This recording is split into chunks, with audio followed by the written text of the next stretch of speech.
புவி மீது நிலையாக அருள் செய்ய வர வேணுமே, நீ அருள் செய்ய வர வேணுமே.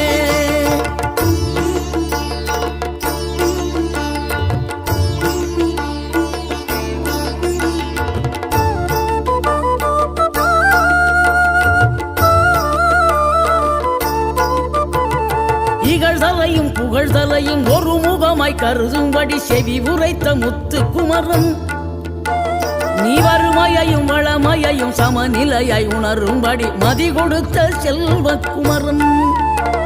தடை 100 வந்தாலும் செயல் வெற்றி ஆக்கி தரும் தாராள குணம் கொண்டவன், நீ வலை வீசும் அறிவுக்கு தொலைவானவானாகி மாறா